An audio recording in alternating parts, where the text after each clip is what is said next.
The day Zainab gave birth to her first child, she believed all her prayers had been answered.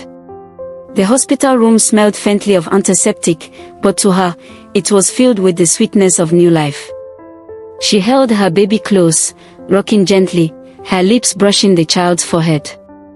"Alhamdulillah," she whispered, thanking God for blessing her with a healthy son.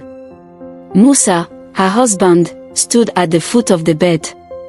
He forced a smile, but behind his eyes, thoughts churned. To Zainab, it was a look of exhaustion. She thought he was simply overwhelmed by becoming a new father. What she didn't know was that Musa's mind had been poisoned long before this day. For months, he had been part of online groups where men pushed one another to doubt their wives. "Do a DNA test," they said. "Don't be a fool raising another man's child." Musa had never spoken of this to Zainab, but those voices played in his head like a drumbeat. And now, holding his son for the first time, instead of joy, suspicion began to grow. 1 week later, while Zainab rested at home, Musa quietly arranged for a DNA test. He did not tell her, did not ask her. To him, it was just for peace of mind. But when the results came, his world tilted. The paper claimed he was not the father. His hands trembled, his vision blurred. Anger consumed him, shame burned through his chest. That night, he burst into their home like a storm. Zainab was humming softly to the baby when he threw the paper on the table. "Explain this," he shouted. She blinked, confused. "What is this, Musa?" He raised his voice, his anger echoing through the walls. "This says I am not the father. You've betrayed me, Zainab." Her arms tightened around the baby. "Musa, no. I have never betrayed you. You are my husband, the only man I have ever known. I swear by Allah, this is your child." Tears ran down her cheeks, but Musa's heart had already hardened. Word spread quickly. Relatives began to whisper. "So the test has spoken," one aunt said. "Maybe we should have seen this coming," another murmured. Zainab felt her dignity crumble under their eyes, but she refused to bow her head. "This is not true," she told them firmly. "DNA tests can be wrong. Mistakes do happen. Musa is the father of my child." A family meeting was called, tense and crowded. Zainab stood in the middle, her voice shaking yet filled with determination. "If Musa doubts me, then let us go to another lab. Let us repeat the test." The room went quiet. Musa crossed his arms, his jaw set. "One more test," he said. "But if it comes back the same, you will confess." Zainab's chin lifted, her eyes wet but unyielding. "I will not confess to a lie," she answered. In her heart, she clung to the truth she knew. This second test was her only chance to reclaim her honor, her marriage, and her child's rightful place in the family. The days after the first DNA results were a storm that would not come. Musa grew colder, his words sharper, his glances heavy with suspicion. Zainab tried to keep the home together, but every time she held her baby, her heart cracked at the thought of him being called illegitimate. Family members took sides. Some whispered that Musa was justified, "Science does not lie," they repeated like a chant. Others defended Zainab. "We know this girl. She's decent. She could never betray her husband." But in Musa's ears, the louder voices were always the ones that condemned. At night, Zainab lay awake, staring at the ceiling, replaying every moment of her marriage. She had been nothing but faithful.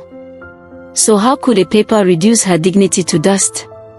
She remembered her mother's words, "The truth can be delayed, but it can never be destroyed."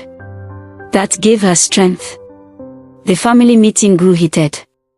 Musa's uncles slammed their fists on the table, demanding Zainab admit to infidelity. But Zainab stood her ground. Her voice shook, but her words were unwavering. "Do another test. Not here, not in this same lab. Take me anywhere else, take me to the most trusted place, and I will prove the truth. Musa is the father of my child." Her courage left the room silent. Even Musa, his pride swelling like a wall around him, hesitated. Finally, with a deep breath, he agreed. "One more test. And this time, if it says the same thing, I will never forgive you." The journey to the second lab was filled with tension. Zainab sat in the car with her baby in her arms, silent tears streaming down her cheeks. Musa drove without speaking, his hands gripping the steering wheel tightly. When they arrived, samples were taken again, this time under stricter conditions. Days turned into weeks. The wait felt like a lifetime. Zainab prayed day and night, her tears staining the prayer mat. "Ya Allah, reveal the truth," she whispered. Musa avoided her, spending more time outside the house, drowning his doubts in silence. The baby cooed and smiled, unaware of the storm threatening to tear his parents apart. Finally, the call came. The second result was ready. Musa and Zainab sat across from the doctor, their hearts pounding. The doctor's expression was calm, but his words hit like thunder. "Musa, you are the father." Zainab gasped, her hands flying to her face as tears poured down. Musa's eyes widened in shock. The very foundation of his accusations crumbled in an instant. The paper he had once used to condemn his wife now stood as proof of her truth. The room fell silent. Zainab looked at Musa, her chest rising and falling with deep breaths. "You see," she whispered. "I told you. You are the father." Musa lowered his gaze, shame burning through him. For the first time, doubt gave way to regret. He had dragged his wife's name through the mud, humiliated her before family, and nearly destroyed their home, all because of a mistake. The second DNA result should have ended the matter. It proved, beyond all doubt, that Musa was the father. But truth does not erase scars. The family that once whispered now stood awkwardly around Zainab, offering half-hearted apologies. Some aunts muttered, "You know, science can be tricky," as though they hadn't been the same voices calling her unfaithful weeks before. Zainab smiled politely, but inside, their betrayal cut deep. She had stood alone when it mattered most. Musa was silent, a heavy silence filled with guilt. He avoided her eyes, avoided conversation, ashamed of the storm he had unleashed. At night, he tossed and turned, hearing her muffled sobs from the other room. His pride kept him from apologizing directly, but his heart knew the damage he had done. Zainab, for her part, carried herself with dignity. She continued cooking, cleaning, nursing her baby, and fulfilling her duties as a wife. But her laughter was gone. Her trust, once as solid as stone, was now cracked. She prayed often, asking God for strength, asking Him to help her forgive.